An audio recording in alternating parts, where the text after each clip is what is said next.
Hey guys, today we're looking at the top 5 lessons that I learnt from the book The Psychology of Money by Morgan Housel.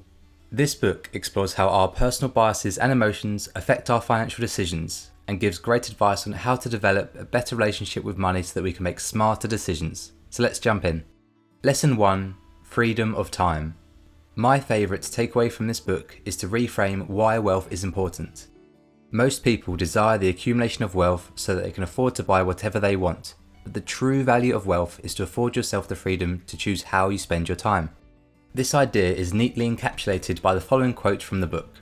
Money's greatest intrinsic value, and this can't be overstated, is its ability to give you control over your time. Here's another quote from the author Morgan Housel. The ability to do what you want, when you want, with who you want, for as long as you want to, pays the highest dividend that exists in finance. A couple of years ago, I was working in London and I really wanted to leave my job. Luckily, I had enough savings to allow me to leave the job as soon as possible. I didn't have to grind out the work while trying to secure my next job. I was able to get out when I wanted to. I even made the most of my time before my next job by going on a road trip with a couple of friends where we camped, surfed and enjoyed the British summer. I feel incredibly grateful that I had this opportunity, which definitely wouldn't have been an option if I didn't have enough savings.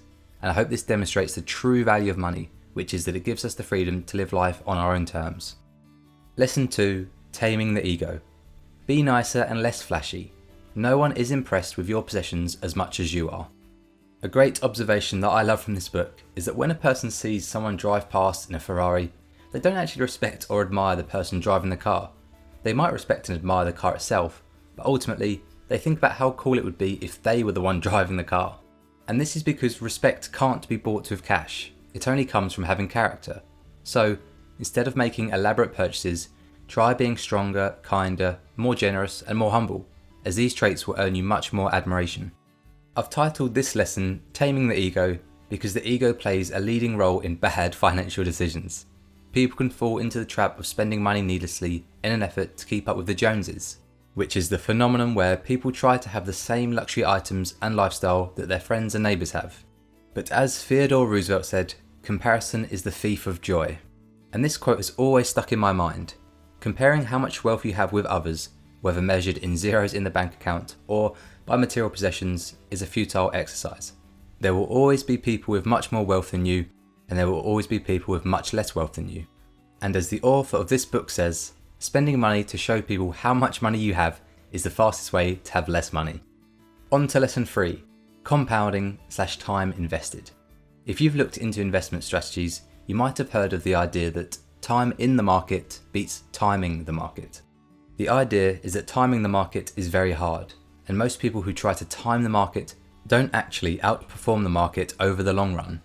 So, the optimal strategy for most investors is to pick a low-risk index fund such as the S&P 500 and plan to spend a long time in the market. The benefit of this is that your money compounds over time, and this leads to exponential growth, which is a powerful driving force behind the financial success of the iconic investor and billionaire Warren Buffett, who described compound interest as an investor's best friend. And lesson 4, plan for the unexpected. Things that have never happened before happen all the time.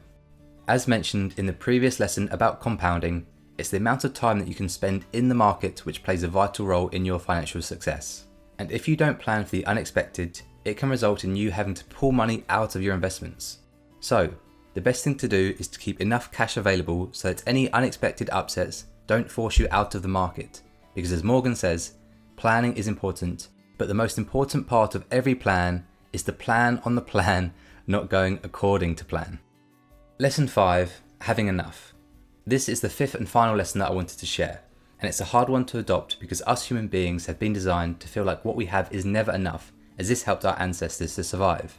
But recognizing that there is more to life than amassing more money once you have enough to live comfortably is key to a happy life. In this book, Morgan tells the story of how the American author Kurt Vonnegut was at a party hosted by a billionaire in New York. Vonnegut was in a conversation with his friend and fellow author Joseph Heller and mentioned that their host had made more money in a single day than Heller had earned from his wildly popular novel Catch-22 over its whole history. And Heller responded, yes, but I have something he will never have. Enough. I love this story because it highlights the fact that trying to amass more wealth is an infinite game with no final destination. There is no number where people say, you know what, yeah, I've got enough money now. So don't fall into the trap of chasing numbers.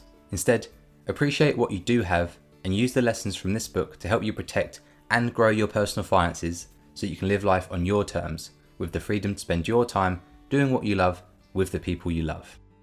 And that's all from me, guys. Hopefully you found the video helpful. I highly recommend checking out the book, so I'll pop a link to it in the description below. If you'd like to support the channel, then please smash the like button and hit subscribe. And drop me a comment below. Let me know what decisions you make to help with your financial success. As always, thanks for watching and I'll see you next time.